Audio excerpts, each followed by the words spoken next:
कि सेठ देश को अपनी जेब में रखने लगा है, तब राष्ट्र के नाम संदेश सुनना बंद कर दीजिए। सेठ के नाम संदेश सुनाना शुरू कर दीजिए। आप चाहें तो अपने रेडियो चैनल पर सेठ की बात भी शुरू कर सकते हैं। संडे के दिन आजादी के आंदोलन के समय भारत के कई सेठों ने अपना बिजनेस दांव पर लगा दिया, इसलिए कि भारत आजाद हो और लोकतंत्र कायम हो। अब उसी आजाद भारत में कुछ सेठ ऐसे हैं जो लोकतंत्र और अभिव्यक्ति की आजादी को कुचलने के नए नए तरीकों में हिस्सेदार बनते जा रहे हैं। इसलिए सेठ के नाम संदेश जारी कर रहा हूं। कारोबार बहुत साफ है मेरी समझ में कि देश और समाज के लिए अत्यंत जरूरी है। दुनिया के अन्य देशों की तरह हमारे देश के सेठों ने भी समाज को बहुत कुछ दिया है, लेकिन हर सेठ को आप उसी एक चश्मे से नहीं देख सकते हैं। बहुत सारे सेठ होते हैं जो बहुत मेहनत करते हैं, अपना उत्पाद बनाते हैं, उस उत्पाद को लेकर दुनिया में विश्वास हासिल करते हैं, दूसरे अच्छे उत्पादों से प्रतिस्पर्धा करते हैं, पैसा कमाते हैं, समाज और देश को देते हैं। मगर दो चार सेठ ऐसे होते हैं जो राजनीति के बेहद खास होते हैं। उन्हें हर चीज का ही ठेका मिल जाता है, जंगल से लेकर बंदरगाह, आसमान से लेकर जमीन तक का। ऐसा लगता है कि बाकी किसी सेठ को बिजनेस करना नहीं आता है। ऐसे सेठ का सारा कारोबार आप देखेंगे कि सरकार की संपत्ति के आसपास घूमता है। इस तरह के सेठ का मूल्यांकन आपको अलग से करना चाहिए। सभी को सभी में मत मिलाइए। यह उन सेठों की तरह नहीं है जो गली नुक्कड़ पर गर्मी, सर्दी, बरसात में हड्डियां गलाते हैं और बिजनेस करते हैं। ऐसे ही दो चार सेठों के लिए यह सेठ के नाम संदेश है। इनका बिजनेस सरकार की गोद में बैठकर होता है, इसलिए इन्हें आप गोदी सेठ कह सकते हैं। जैसे गोदी मीडिया होता है, वैसे ही भारत में गोदी सेठ आ गए हैं। गोदी मीडिया में दो तरह के सेठ हैं, इसे ध्यान से समझिए। पहले प्रकार के वे सेठ हैं जो इस माध्यम में बहुत पहले से जमे हुए थे, लेकिन उन्हें गोदी मीडिया बनाया गया। वे गोदी मीडिया के जरिए अब धंधा कर रहे हैं। गोदी मीडिया क्या करता है? जनता से सच्चाई छिपाता है और दिन रात आपको हिंदू मुसलमान के बीच विवाद में उलझाकर रखता है या इसी तरह के दूसरे विवादों में फंसाए रखता है। तो गोदी मीडिया देश का पहला ऐसा बिजनेस है जिसमें हजारों लोग इस बात के लिए घर से निकलते हैं कि दफ्तर पहुंचकर खराब से खराब प्रोडक्ट बनाएंगे। ऐसा कहीं बिजनेस आपने देखा है? घटिया प्रोडक्ट बनाने के लिए लोग घरों से निकल रहे हैं, कम लागत में बना रहे हैं ताकि आप खुशी खुशी मुफ्त में आपको मिले और समझे कि आप ग्रहण कर रहे हैं। ये लोग घर से निकलते हैं कि हम पत्रकारिता करने जा रहे हैं, यही बताकर निकलते हैं, लेकिन पत्रकारिता के नाम पर दफ्तर पहुंचकर जहर फैलाने का काम करते हैं। केवल जहर ही नहीं, जनता तक दूसरी सूचनाएं ना पहुंचे, जनता की बात सरकार तक और जनता तक ना पहुंचे, इसके लिए गजब गजब का प्रपंच रचते हैं। लेकिन अब जनता कुछ कुछ समझने लगी है, समझ रही है जनता कि नफरती डिबेट से उसका भला नहीं हो रहा है। जिन बच्चों को डॉक्टर बनाने में ध्यान देना चाहिए, वे दंगाई बनाने के खेल में फंसाए जा रहे हैं। उसकी मानसिकता का प्रसार हो रहा है। तो कोई भी नहीं चाहेगा कि उसका बच्चा दंगाइयों की मानसिकता के साथ बड़ा हो। तो अब यहां से बदलाव का रास्ता खोजा जा रहा है। आपके लिए नहीं बदलना है, किसी और तरीके से बदलना है ताकि आपको झांसा दिया जा सके कि यह कोई दूसरा मीडिया है, उनसे अलग है। यह बात आपको समझनी है। गोदी मीडिया पार्ट 2 लॉन्च होने जा रहा है। एंकरों की जगहें बदली जा रही हैं। आप देखेंगे एक एंकर यहां से वहां जा रहा है, वहां से यहां आ रहा है। नए गोदी सेठ लाए जा रहे हैं। ये दूसरे वाले सेठ जो नए तरीके से गोदी मीडिया का काम करेंगे। आप सोचिए, अगर सेठ ही गोदी हो तो क्या उसका मीडिया गोदी मीडिया नहीं होगा? सोचिए, जिस सेठ का सारा काम सरकार से जुड़ा हो, कई तरह की सरकारों से जुड़ा हो, क्या वो सरकार से सवाल पूछ पाएगा? आप सोचिए, आपके लिए कौन पूछेगा, कौन बोलेगा? जब आपको लगेगा कि आपके लिए किसी को बोलना चाहिए, तब यह गोदी मीडिया पार्ट 2 क्या करेगा? विदेशों में भारत का नाम कैसे हो रहा है, डंका कैसे बज रहा है, इसकी कहानी बताकर आपको अपनी परेशानियों से दूर करेगा और उन्हें बंद कर देगा व्यापक जनता के बीच पहुंचने से। तो यह खेल होने जा रहा है। आपकी तनख्वाह 4 साल से नहीं बढ़ी है, बच्चों को पढ़ा नहीं पा रहे हैं, अच्छे कॉलेज नहीं हैं, और गोदी मीडिया इस पर बात नहीं करेगा। तो गोदी मीडिया पार्ट 2 में इसके लिए शरीफ एंकर लाए जाएंगे जिनके बोलने का तरीका कुछ और हो, वो इसी सिस्टम के पार्ट हों, मगर वो जनता के बीच ज्यादा बदनाम अभी नहीं हुए हैं। तो ऐसे लोगों के हाथ में यह कमान सौंपी जाएगी और गोदी मीडिया पार्ट 2 लॉन्च होगा। इसलिए बताना चाहता हूं कि दुनिया में भारत की क्या स्थिति है, इसके नाम पर एक तरह से आपको चांद दिखाकर आपसे निवाला छीन लिया जाएगा। इसलिए गोदी मीडिया पार्ट 2 के खेल को ध्यान से आपको समझना है। इसमें आ रहे सेठों के धंधों पर नजर रखिए, उन धंधों को समझिए कि क्या है, कैसे मिला है और उन धंधों को लेकर किस तरह की बातें हुई हैं। ये जो गोदी सेठ हैं बाकी सेठों से बहुत अलग होते हैं। बाकी सेठ भी जानते हैं कि 2-4 गोदी सेठ हैं, उनकी ताकत बहुत बड़ी है, वो जो चाहे कर सकते हैं, हर चीज खरीद सकते हैं। उनसे बचकर या उनकी छोड़ी हुई जगहों पर अपना धंधा चुपचाप कर रहे हैं, बोल नहीं पाते हैं। पहले से अच्छा और सस्ता देने के नाम पर आपको ठगा जा रहा है। यह वीडियो लंबा होने जा रहा है, इसलिए गुजारिश है कि आप सुनने का तरीका अब बदल लीजिए, ठहर कर सुनिए और क्या कहा गया है उसे बार बार सोचिए, बार बार इस वीडियो को देखिए। तो इसी संदर्भ में आपको एक किस्सा बताना चाहता हूं। यह किस्सा है जर्मनी का। हिटलर को आइडिया आया कि 50 में से केवल एक ही जर्मन के पास कार है। तो वो आइडिया लेकर आता है कि सभी जर्मन के पास एक कार होनी चाहिए। आप खेल देखिए, किसी की जरूरत में कार शामिल नहीं है, मगर वो सपना बेचता है सबको कार के लिए, और सबको लगता है कि हां, हमारे पास कार नहीं थी, हम तो अभी तक गर्व कर ही नहीं पा रहे थे, जब कार आ जाएगी तब हम गर्व करेंगे। तो इस किस्से को आपको खास संदर्भ के लिए बताना चाहता हूं। इन दिनों आप देखेंगे कि कार की जगह मुफ्त में मोबाइल डेटा बांटा जाता है और कई चीजें बांटी जाती हैं, जिससे आपको फायदा भी होता है। लेकिन सोचिए कि एक सस्ती चीज देकर बाकी कितनी चीजें, बेशकीमती चीजें आपसे ली जा रही हैं। इसका हिसाब करेंगे तब आपको खेल समझ आने लगेगा। तो मई 1937 में नाजी पार्टी की मजदूर इकाई एक कोऑपरेटिव बनाती है, फोक्सवैगन के नाम से फर्डिनेंड पोर्श को ले आती है, जो अमीरों की कार तब बनाया करते थे। बहुत ऑटोमोबाइल इंजीनियर थे उस समय के, बहुत ही लोकप्रिय ऑटोमोबाइल इंजीनियर थे फर्डिनेंड पोर्श।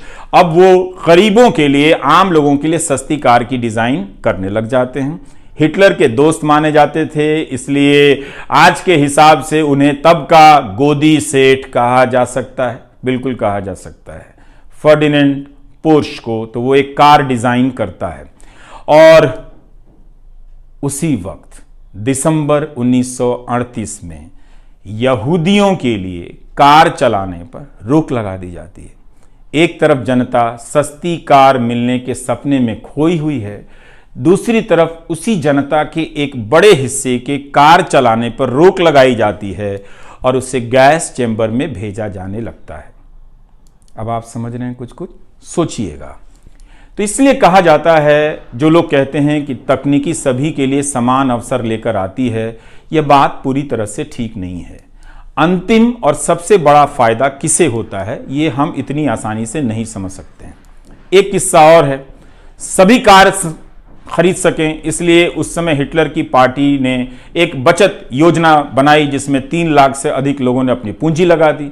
लेकिन तब तक द्वितीय विश्व युद्ध शुरू हो गया और हंगामा मच गया कि देश के लिए कुछ करना है, और वो कंपनी जो है वो कार की जगह सैनिक साजो सामान बनाने लग जाती है। 3 लाख लोगों को कार नहीं मिलती है, उनकी पूंजी डूब जाती है।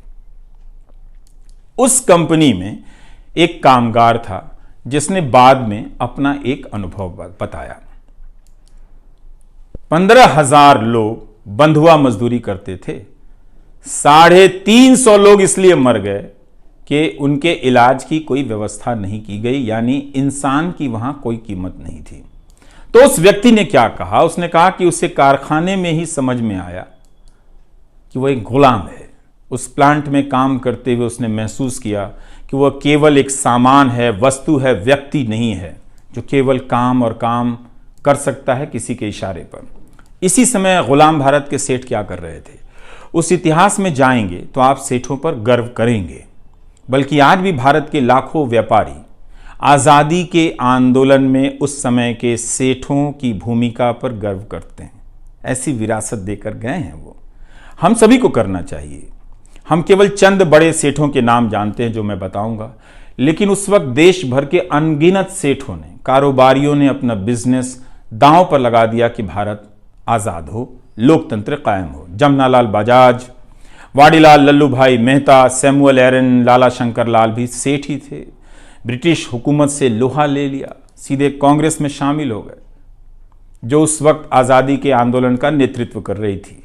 जीडी बिरला, अंबालाल साराभाई, वाईचंद, हीराचंद जैसे सेठ कांग्रेस में शामिल नहीं हुए, ऐसे भी लोग थे, मगर बाहर से आंदोलन का समर्थन करते रहे। इनमें से कोई भी सामान्य सेठ नहीं था। हमारे हीरो हैं ये लोग, हमारी आज़ादी की लड़ाई की विरासत हैं। इन्हें भी छापा पड़ने और बिजनेस डूब जाने का डर रहा होगा, मगर ये उस डर से उस वक्त बाहर आ गए। इन सब सेठों के योगदान को आप ध्यान से देखिए, पता चलेगा कि कईयों ने अपनी दुकान जलाकर आजादी के आंदोलन को सींचा है।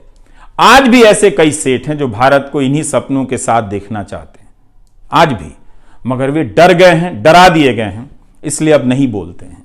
आपको याद है एक बार राहुल बजाज ने अमित शाह से एक सवाल पूछ लिया, कितना हंगामा मच गया था, बड़ी खबर बन गई थी, क्योंकि अब पब्लिक में आपके सेठ सरकार से सवाल नहीं करते हैं।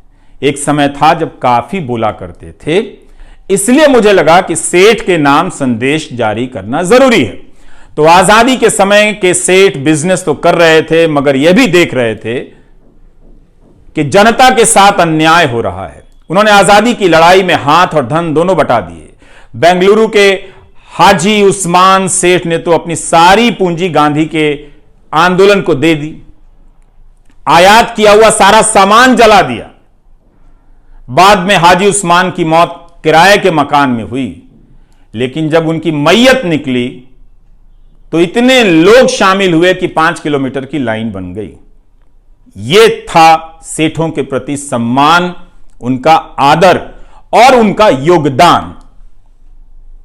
तो जिस समय हिटलर की जर्मनी में सेठ उसके साथ मिलकर अपनी ही जनता को जला रहे थे, भारत में, गांधी के भारत में सेठ अपना बिजनेस जलाकर लोगों के अंधेरे घरों में दिया जला रहे थे। है ना उनका शानदार इतिहास। मीडिया को सेठ ही चलाते हैं। हर दौर में सेठ, मीडिया और सरकार की भूमिका और रिश्ते बदलते हैं। हर समय नई नजर से इन तीनों को देखने की जरूरत है। जब सारा मीडिया 2-4 सेठों के हाथ में चला जाएगा, तब अभिव्यक्ति का मैदान छोटा हो जाएगा। कई लोग इस खेल की तुलना हर तरह के सेठ से करते हैं, मगर यह खेल इतना सरल नहीं है। पिछले 8 साल में कई नए मीडिया संस्थान आए, जैसे caravan, wire, news laundry, scroll, article 14। यह भी मीडिया का काम करते हैं। क्या गोदी सेठ इनकी मदद कर सकता है, इनमें निवेश कर सकता है? नहीं, क्योंकि ये सरकार से सवाल करते हैं, झूठ का पर्दाफाश करते हैं। इसलिए गोदी सेठ का निवेश केवल धंधे के उसूल की तरह किया जाने वाला निवेश नहीं है। आप बेहतर तरीके से जानते हैं कि गोदी सेठ क्यों गोदी सेठ है। आप ही बेहतर बता सकते हैं कि यह सेठ किसका है, मतलब खुद बना है या किसी का एजेंट है। गोदी सेठ के पास दौलत बहुत है, ताकत बहुत है, बहुत ताकत है, मगर याद रखना चाहिए सभी को, गोदी सेठ को भी, कि यह भारत है। इसकी महान जनता को कोई गोदी सेठ चवन्नी ना समझे, उसके स्वाभिमान से ना खेले, वरना वो अपनी जेब से केवल एक एक चवन्नी निकाल कर रख देगी तो दौलत का ऐसा पहाड़ बन जाएगा और उसके सामने सेठ की सारी दौलत चवन्नी हो जाएगी। महान भारत की महान जनता का सामर्थ्य दुनिया के किसी भी नंबर के 2 नंबरी सेठ से बड़ा है, किसी भी नंबर के 2 नंबरी सेठ से बड़ा है। सेठ के नाम संदेश इसी मकसद के लिए है, बताने के लिए। पूरी दुनिया में देखिए, केवल भारत में नहीं है, सेठ लोग क्या कर रहे हैं। 2-4 ही सेठ होते हैं हर देश में, वो पूंजी को अपने नियंत्रण में कर लेते हैं, सारी पूंजी उनके पास होती है। ऐसे सेठ राजनीति की गोद में होते हैं और राजनीति इनकी गोद में होती है। विकास विकास की राजनीति के नाम पर ऐसे सेठ आपके लिए नौकरी का सपना पैदा करते हैं, कुछ समय के लिए, कुछ को रोजगार देते भी हैं, फिर उस नौकरी के नाम पर जंगल, जमीन, आसमान तक पर अपना कब्जा जमा लेते हैं। आप देखेंगे कि इस काम में 2 ही 3 सेठ होते हैं, ज्यादा से ज्यादा 10 होते हैं। किसी भी देश में देखिए, केवल भारत में नहीं है। इनका मकसद रोजगार और देश के लिए धन पैदा करना नहीं होता, अपने नेता के लिए जनता को निर्धन करना होता है, ताकि उस जनता को मुफ्त में 2-4 चीजें देकर एहसान किया जाए, जताने की कोशिश हो कि आपको हम दे रहे हैं, लेकिन आप गिनिए कि आपसे कितना वो ले रहे हैं। तो इस काम में हर देश में 2 ही 4 बड़े गोदी सेठ होते हैं जो हर तरह का मीडिया खरीद लेते हैं और बाद में जनता को खत्म कर देते हैं। मुमकिन है गोदी सेठ के यहां काम करने के लिए पत्रकारों की लाइन लग जाएगी। नौकरी है, मजबूरी है, यह बिल्कुल समझता हूं मैं। नौकरी ठुकरा देना सबके लिए मुमकिन नहीं है, लेकिन यह बात आपके भीतर साफ होनी चाहिए कि यह पत्रकारिता नहीं है। मैं यह अपराध बोध आप पर नहीं डालना चाहता, आपकी मजबूरियों को समझता हूं, मैं ये बात पत्रकारों से कह रहा हूं। फिर भी मैं कहना चाहता हूं कि याद रखिएगा, आप एक खतरनाक गोदी सेठों के यहां काम कर रहे हैं, ये बात आप याद रखिएगा। इसलिए जनता से कहता हूं कि आप गोदी मीडिया देखना बंद कर दें, ताकि गोदी चैनलों के पत्रकारों को आजादी मिल जाए। जनता का दबाव बढ़ेगा तो पत्रकारों को अच्छा काम करने का मौका मिल सकता है। इसके बाद भी गोदी सेठ के पत्रकार अगर वो नौकरी ना छोड़ पाए, उनके यहां नौकरी करने के लालच से अपने आप को ना रोक पाए, तो एक बेहद आसान रास्ता बताता हूं। जब वे दफ्तर से घर लौट कर आए तो अपने बच्चों से, पत्नी से, परिवार के सदस्यों से और रिश्तेदारों से उनके कान में कह दें कि भारत में पत्रकारिता खत्म कर दी गई है, ये लोकतंत्र नहीं है, जो खबर बताई जानी चाहिए वो खबर नहीं बताई जाती है।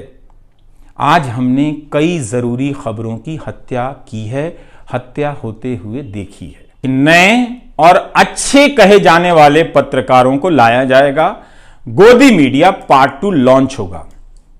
ये बातें बहुत अच्छी करेंगे, शालीन तरीके से करेंगे, आपको पता भी नहीं चलेगा कि चीजें बदल गई हैं। पहले धक्का देकर आपको बाहर निकाला गया, अब कंधे पर हाथ रखकर, गर्दन सहलाकर आपका काम तमाम किया जाएगा। तो तमाम तरह के प्रोमो आएंगे जिससे लगेगा कि ये पत्रकारिता के तारणहार आ गए हैं, अब पत्रकारिता ये लोग बचा लेंगे। लेकिन इनकी भाषा पर गौर करते रहिएगा, इनकी आंखों में झांक कर देखिएगा। ऐसे बोलेंगे जैसे अपने गुल्लक का सोना गलाकर भारत की गुलाम हो चुकी पत्रकारिता को ये सोना बनाने आ गए। जो बताया जा रहा है उसे देखिए, जो नहीं बताया जा रहा है उसके बारे में सोचिए। चैनलों से खबरें गायब हो रही हैं, खबरों की जगह झगड़े भर दिए जा रहे हैं। गोदी सेठों का गोदी मीडिया, अलग अलग चैनल मगर सभी का काम एक। क्या यह आजाद मीडिया की निशानी है? खुद से सोचिए। यह कैसा बिजनेस है जहां खराब माल बनाने को लेकर कंपटीशन हो रहा है? बिना आजाद मीडिया के नागरिक की आजादी का क्या मतलब है? कहां बोलेंगे आप? किससे बोलेंगे आप? क्या आप बर्दाश्त कर सकते हैं कि इतने महान देश में एक आजाद मीडिया नहीं है? यह गर्व की बात है। जितने भी पुराने और सांस्थानिक मीडिया थे सब के सब गोदी हो गए। यूट्यूब का भी फॉर्मूला ये लोग एक दिन निकाल लेंगे। आजाद पत्रकारों के लिए खतरे बढ़ने वाले हैं। राष्ट्रीय सुरक्षा से जोड़कर उन्हें अब दबाया जाएगा। इसके नाम पर पहले ही कई लोगों को फर्जी तरीके से जेल में बंद किया गया है। आप जानते हैं, कई उदाहरण दिए जा सकते हैं। तो अब बारी आजाद पत्रकारों की है। मगर आप जनता ने YouTube पर अजीत अंजुम, अभिसार से लेकर संजय शर्मा, पुण्य प्रसून वाजपेयी, श्याम सिंह, मीरा, गिरधारी लाल, साक्षी जोशी, निखिल वागले, इन सभी के चैनलों को सब्सक्राइब किया है। इसका मतलब है आप इस खेल को समझ गए हैं, तभी आप आजाद पत्रकारों को अपना रहे हैं। आपने एक गजब का यह काम किया, शानदार काम है आप दर्शकों का। कई नाम है जो यहां पर इस वक्त छूट रहे हैं, मगर उन सभी का साथ देकर आप लोगों ने इतिहास के इस मोड़ पर बेहद शानदार काम किया है। आपने गोदी मीडिया छोड़ दिया है। तो इस गोदी सेठ से आग्रह है कि वह उन सेठों की तरफ देखे जिन्होंने देश को आजाद कराने में अपनी भूमिका निभाई। ऐसा सेठ ना बने कि उन सेठों के बनाए लोकतंत्र को कुचलने का आरोप गोदी सेठ पर आ जाए, लग जाए। इसलिए हमें लगा कि आपके बीच आकर सेठ के नाम संदेश पढ़ना चाहिए। गोदी सेठ को बताना बहुत जरूरी है कि वो बिजनेस करे, खूब बिजनेस करे, मगर इस लोकतंत्र का बिजनेस ना करे, सूचनाओं का धंधा ना करे। ये याद रखे, गोदी सेठ अपनी दौलत से इस देश की शान को चमकाए, कोई हर्ज नहीं है, मगर उसकी शान से खिलवाड़ ना करे। जनता देख रही है। एक छोटा सा किस्सा और, आप बजट के समय फिक्की नाम की संस्था के बारे में सुनते होंगे। यह उद्योगों की बहुत बड़ी संस्था है। इसका गठन 1927 में हुआ था। जीडी बिरला और पुरुषोत्तम दास ठाकुरदास ने किया। मकसद था कि जो भारतीय व्यापारी हैं उनके हितों की बात अंग्रेजों की सरकार से की जाए। पर देखिए इस बात को कि कैसे वो अपनी बात करने गए थे अंग्रेजों से, लेकिन समझने लगे देश की बात। जैसे जैसे वे अंग्रेजों के करीब गए, बात करने लगे, उन्हें दिखने लगा कि कैसे अंग्रेजों ने भारत की संपत्ति को लूट लिया है, कैसी कैसी नीतियां बनाई हैं। इन नीतियों की वजह से भारत के कारोबारी पनप नहीं पा रहे हैं। फिक्की से जुड़े बिजनेसमैन समझ गए कि उन्हें राजनीतिक कदम उठाने पड़ेंगे। 1928 में पुरुषोत्तम दास ने कहा कि हम अब और राजनीति से अलग नहीं रह सकते हैं, हमें आजादी की लड़ाई का हिस्सा होना पड़ेगा। यह हमारे व्यापारी वर्ग का शानदार इतिहास है। एक छोटा सा किस्सा और, 1937 में कांग्रेस ने कई प्रांतों में सरकार बनाई। इसी से जुड़ा जीडी बिरला का एक प्रसंग है। तब जीडी बिरला ने अंग्रेजी हुकूमत के अधिकारियों से कहा था कि कांग्रेस केवल संविधान के हिसाब से काम करने नहीं आ रही है, बल्कि आजादी के लक्ष्य को आगे बढ़ाने के लिए सरकार में आ रही है। अगर सरकार संवैधानिक सुधार नहीं करती है तो भारत सीधी कार्रवाई के लिए मजबूर हो जाएगा, यानी आजादी के आंदोलन के लिए। इसका मतलब तो यही था कि जनता अहिंसक रूप से सरकार की बात मानने से इनकार कर देगी, सिविल नाफरमानी कर देगी। यह हमारा इतिहास है। वक्त फिल्म में एक चिनॉय सेठ हुआ करता था, लेकिन अब वो गोदी सेठ में बदल गया है। इसलिए आज का वीडियो बनाना पड़ा, बताने के लिए कि गोदी सेठ भारत की जनता को चवन्नी ना समझे। मीडिया और पत्रकार बिक सकते हैं, लेकिन जनता को कोई नहीं खरीद सकता। क्या दिन थे जब हमारे सेठ अंग्रेजी हुकूमत पर दबाव डालते थे कि जनता का दमन मत कीजिए।